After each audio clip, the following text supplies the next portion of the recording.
જય માતાજી। આ વિડીયોમાં આપણે નવદુર્ગાનું પાંચમું સ્વરૂપ શ્રી સ્કંદ માતાની ઉપાસના મહિમા તથા તેની કથા સાંભળીશું। બોલો સ્કંદ માતાની જય। સિંહાસન ગતા નિત્યમ પદ્માશ્રિત કરદ્વયા શુભદાસ્તુ સદા દેવી સ્કંદ માતા યશસ્વિની। મા દુર્ગાના પાંચમા સ્વરૂપને સ્કંદ માતાના નામથી ઓળખવામાં આવે છે। ભગવાન કાર્તિકેયની માતા તે સ્કંદ માતા આ ભગવાન સ્કંદ કુમાર કાર્તિકેયના નામે પણ ઓળખાય છે। તેઓ પ્રસિદ્ધ દેવાસુર સંગ્રામમાં દેવતાઓના સેનાપતિ બન્યા હતા। પુરાણોમાં કુમાર અને શક્તિધર કહીને તેમના મહિમાનું વર્ણન કરવામાં આવ્યું છે। તેમનું વાહન મયુર છે, તેથી તેમને મયુર વાહન નામે પણ અભિહિત કરાયા છે। સ્કંદ એટલે ભગવાન કાર્તિકેયના માતા હોવાના લીધે મા દુર્ગાના આ પાંચમા સ્વરૂપને સ્કંદ માતાના નામે ઓળખવામાં આવે છે। કાર્તિકેયની માતા તે પાર્વતી શિવપત્ની દેવોની એવી ઈચ્છા હતી કે શિવ પાર્વતીનો એક એવો પુત્ર થાય કે જે તારકાસુર જેવા મહાપરાક્રમી રાક્ષસનું નિકંદન કાઢે। આમ તારકાસુરના વધ માટે સ્કંદ માતાના કુખે ભગવાન કાર્તિકેયનો જન્મ થયો હતો। માનું સ્વરૂપ ખૂબ જ સ્વરૂપવાન અને સૌમ્ય છે। તેમની ઉપાસના નવરાત્રિ પૂજનના પાંચમા દિવસે કરવામાં આવે છે। આ દિવસે સાધકનું મન વિશુદ્ધ ચક્રમાં અવસ્થિત હોય છે। તેમના સ્વરૂપમાં ભગવાન સ્કંદજી બાળ સ્વરૂપે તેમના ખોળામાં બેઠેલા હોય છે। સ્કંદ માતૃ સ્વરૂપિણી દેવીને 4 ભુજાઓ છે। તેઓ જમણી બાજુની જે નીચે ભુજા છે તે ઉપર તરફ ઉઠેલી છે, તેમાં કમળ પુષ્પ છે। ડાબી બાજુની ઉપરવાળી ભુજા વરદ મુદ્રામાં છે, તેમજ નીચેવાળી જે ભુજા ઉપર બેઠેલી છે તેમાં પણ કમળ પુષ્પ ધારણ કરેલું છે। તેઓ કમળના આસન પર બિરાજમાન રહે છે, આથી તેમને પદ્માસના દેવી પણ કહેવામાં આવે છે। તે સિંહ ઉપર સવારી કરતા હોવાથી સિંહ તેમનું વાહન છે। દુર્ગા સપ્તશતીમાં જણાવ્યા અનુસાર દેવતાઓએ કરેલી સ્તુતિના કારણે અસુરોનો નાશ કરવા માટે તેઓ મા અંબા તરીકે પ્રગટ થયા હતા। શુંભ અને નિશુંભ નામના મહાપરાક્રમી દૈત્યો સ્વર્ગ ઉપર કબજો કરી મા અંબાને પોતાની પત્ની બનાવવા માંગતા હતા। ત્યારે આ અસુરોના વધ પહેલાં તેમના સેવક અસુર ચંડ અને મૂંડ સાથે ભયાનક યુદ્ધ કરીને તેમનો વિનાશ કર્યો। ત્યારથી તેઓ મા ચામુંડા તરીકે પણ ઓળખાયા છે। સ્કંદ માતાનું મંદિર કાશીમાં જેતપુર મુકામે આવેલું છે।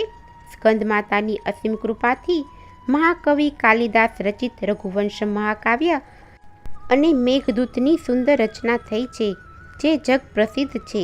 આમ સ્કંદ પુરાણમાં માતાનો વિશેષ મહિમા દર્શાવવામાં આવ્યો છે।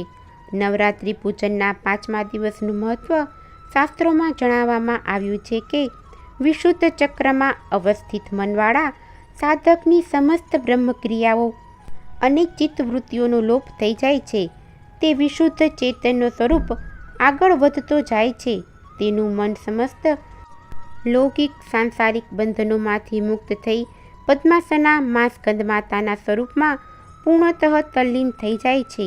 આ સમયે સાધકે પૂર્ણ સાવધાની સાથે ઉપાસનામાં આગળ તરફ વધવું જોઈએ। તેણે પોતાની સમસ્ત ધ્યાન વૃત્તિઓને એકાગ્ર રાખી સાધના પથ પર આગળ વધતા રહેવું જોઈએ।